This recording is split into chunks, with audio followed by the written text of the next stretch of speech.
dan korupsi? Yakin, karena kan honor kita buang, terus dia mesti ngisi harian, yang teknis, yang pengawasan juga dibuang. Kalau dia nggak isi harian, kita langsung staffkan.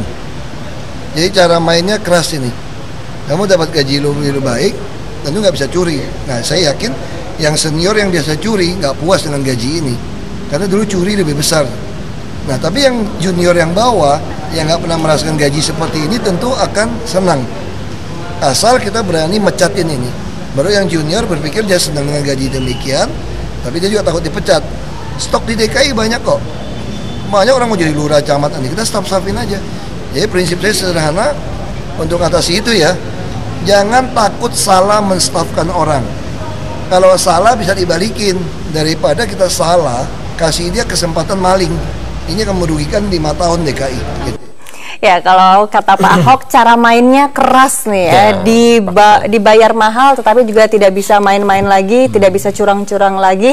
Pak Lasro, kalau melihat apa jaminannya yang bisa publik terima juga kalau mereka ini PNS sudah digaji besar, tapi nanti pelayanan masyarakat bagaimana? Apakah akan lebih baik juga? Apakah tidak akan korupsi juga? Jaminannya apa sih, Pak? Saya jelaskan dulu tadi yang dipertanyakan sama Mas Rio tadi. Jadi sebenarnya ini apakah ada anggaran baru yang dipakai untuk aparatur?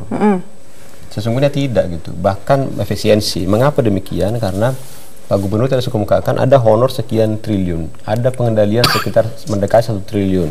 Terus ada kegiatan buatan-buatan itu ya sekitar bisa juga itu menjadi belasan triliun. Terus ada pengadaan barang jasa juga yang sebenarnya tidak perlu tapi dia dadain demi apa gitu. Pak Gubernur bilang tadi apa? Untuk sebagai bagian dari sumber penghasilan pegawai. Terus ada pungli sana sini kepada masyarakat. Nah, kalau ini kita coba akumulasikan kemarin itu simulasi saya pribadi gitu ini belasan triliun. Padahal yang kita pakai untuk kenaikan tunjangan ini hanya 4,4 sampai 5 triliun yang baru. Jadi kan ada efisiensi. Terus juga kita mencoba menghilangkan kepura-puraan gitu loh. Jadi sekarang kita gajinya kecil tapi kaya raya itu kan kepura-puraan. Dalam dunia manapun salah. Ini memastikan sekarang dan tertib anggaran dari awal orang tahu, oh gaji kamu itu sudah sekian loh, Anda jangan main-main lagi kepada saya gitu. Itu kata masyarakat bisa sekarang.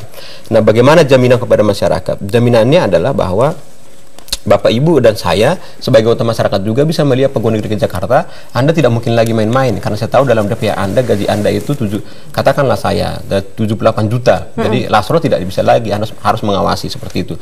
Demikian sampai keluar jadi sudah tertib pasti terus transparan. Terus apa lagi gitu loh. Kalau masih ada orang yang ngerokok, baca koran, terus mundur-mandir sana sini, jalannya kayak lenggang-lenggong kayak Pragawati begitu, itu udah pasti udah nggak berlaku lagi. Jadi harapan kami dan ini sudah lakukan. Saya beberapa hari setelah jadi inspektur langsung saya bikin surat teguran kepada pimpinannya dan saya lapor kepada gubernur. Kalau dia masih berlangsung 1-2 kali ya copotlah jabatan dia. 33 juta hilang, dia terima 4 juta. Siapa yang mau? Kan begitu. Dan jadi bukan main-main artinya. Terus distribusi tadi saya bilang, terus apalagi apakah kita biarkan bahwa kemunafikan ini terjadi? Sebenarnya tidak mungkin. Hampir semua ajaran menyatakan bahwa munafik itu tidak bagus. Nah, sekarang kita mari rasional. Saya terima loh. Jadi pegawai negeri Jakarta tidak bisa lagi mengumpet-ngumpet. Saya kan gajinya kecil, nggak apa-apa berangkat jam 8, pulang jam 2. Kalau gajinya kecil. Tapi sekarang nggak bisa lagi gitu.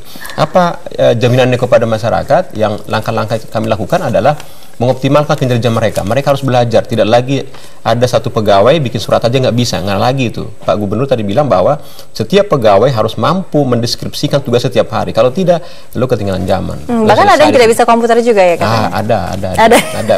Bisa tapi untuk game. Komputer mungkin. Komputer itu bagian kecil bikin konsep surat aja. Kan harusnya bisa birokrasi. Terus peningkatan pengawasan saya sebutkan beberapa hari terakhir ini kita sudah lakukan. Terus penegakan peraturan. Selama ini kan manusiawi, kasihan. Tidak bisa lagi begitu. Mas Agus nanti harus awasi itu. Wah nggak enak kita biarin aja kan gajinya kecil. Kalau cuman selingkuh-selingkuhan nggak apa-apa lah. Kalau cuman sedikit ngisap-ngisap nggak apa-apa lah. Terus tiap hari ke KP nggak apa-apa lah. Itu kan banyak toleransi tidak benar. Itu tidak boleh lagi terjadi gitu. Terus ketegasan penerapan sanksi kita lakukan beberapa hari belakangan ini. Belum lakukan pun kita sudah lakukan gitu. Terus tuntunan profesionalisme artinya pegawai itu harus mau meningkatkan diri sendiri gitu loh. Siapakah yang akan menjamin itu? Tentu Pak Gubernur, Pak Wagub, Pak Sekda dan kami sebagai para pengawasan. Nanti seluruh satuan kerja itu. Kenapa begitu? Karena akan ada 2. Begitu seseorang dikatakan bersalah, maka sanksi individu berlaku. Sanksi individu artinya akan ada hitungan kan per sekali terlambat berapa. Terhadap tidak TKD statis sama perhitungan kinerja terhadap TKD dinamis kan 50-50 nih. Nah selanjutnya ada sanksi kolektif. Jadi kalau misalnya saya anak buahnya Mas Agus sama Mas Rio gitu, Mas Rio bersalah, ternyata terima dari Mbak itu 500.000, Mas Agus tahu, saya tahu, dan aparat pengawasan tahu, maka kami berdua ikut dihukum.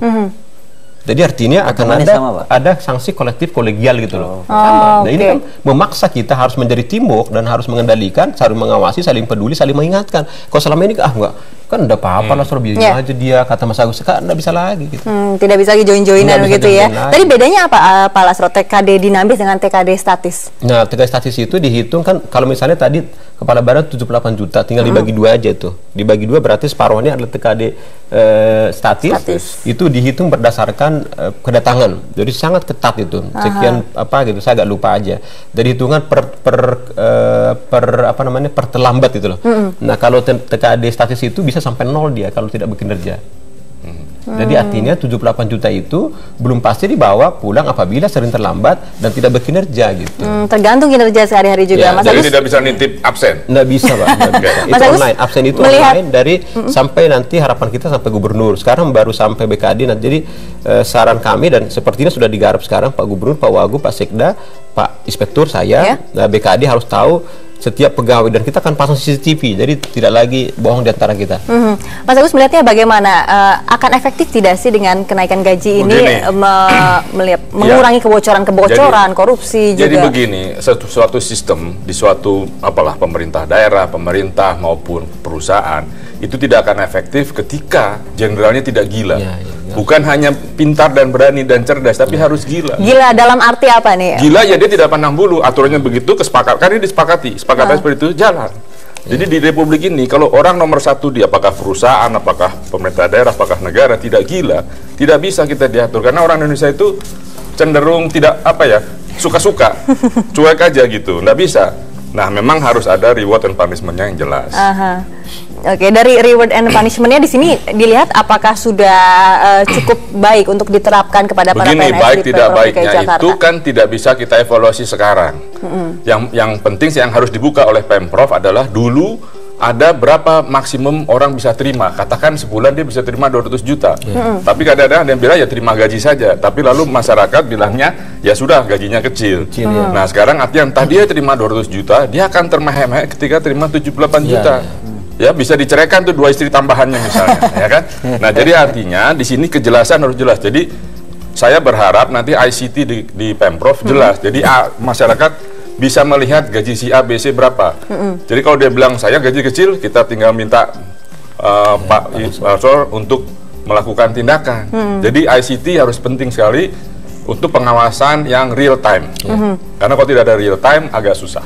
Oke, baik Mas Roy, ini dalam anggaran tadi sempat dikatakan juga di segmen awal oleh Mas Agus bahwa jangan juga ini mengurangi dana pembangunan publik ya, karena tentunya ini juga yang sedang digenjot juga. Anda melihatnya bagaimana? Apakah konsentrasinya atau fokusnya ini malah jadi teralih ke untuk membiayai pegawai daripada untuk membangun fasilitas publik misalnya? Ya, justru ini yang kemudian kita butuh transparansi ya. Kalau saya coba buat simulasi, saya sebenarnya semalam ya sempat lihat kalau biaya honor kita di dalam biaya honor dalam APBD DKI 2014 sekitar 30 sampai 40 triliun, 40% dari total APBD itu sekitar 29 triliun.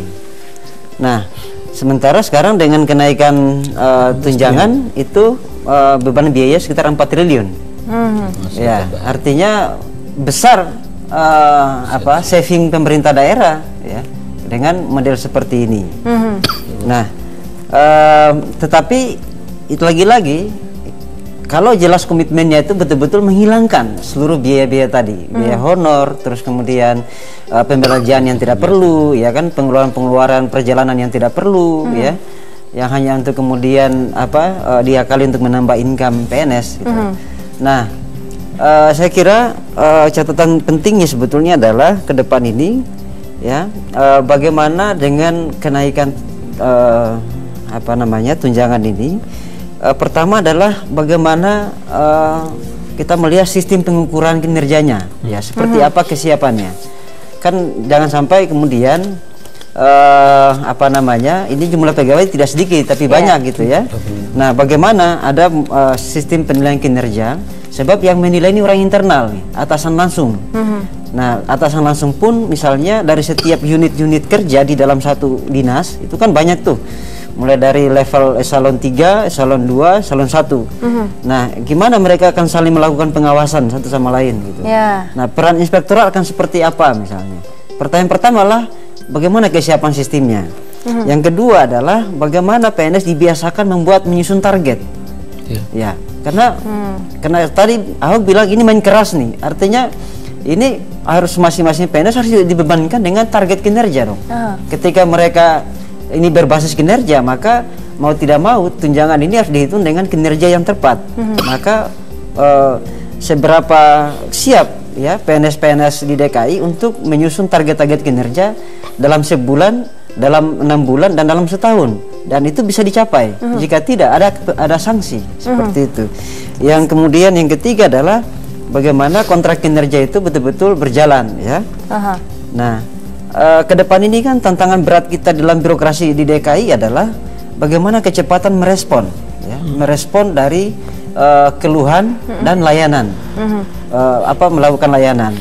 Nah, sebab sistem yang sudah dibangun oleh Pemprov DKI saat ini memang sudah ada perubahan dibandingkan sebelumnya. Misalnya sistem pengaduan sudah berjalan ya, baik itu dilakukan oleh gubernur langsung maupun instansi teknisnya. Nah, tapi yang sekarang adalah kecepatan meresponnya. Ada pengaduan tapi lambat direspon, kan gitu. Lalu kemudian bagaimana PNS itu melihat persoalan dan itu langsung merumuskan dalam bentuk program, dan itu langsung dilaksanakan. Ya. Dan ketiga yang terakhir adalah itu tadi, bagaimana dengan kenaikan ini bisa menghilangkan praktek-praktek korupsi tadi gitu ya. Artinya itu betul-betul berjalan sehingga masyarakat tidak dibebankan lagi dengan pungli.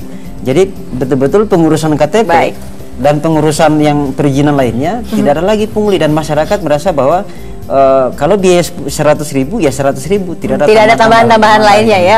Baik. Nah, dengan adanya konsep ini juga diharapkan tidak ada pungli, korupsi, dan juga kebocoran-kebocoran lainnya. Namun tentunya supaya ini bisa berjalan harus adanya pengawasan yang ketat juga. Nah, bagaimana sistem penilaian dan juga pengawasannya terhadap para PNS di Provinsi DKI Jakarta akan dijawab sesaat lagi di Bincang Pagi.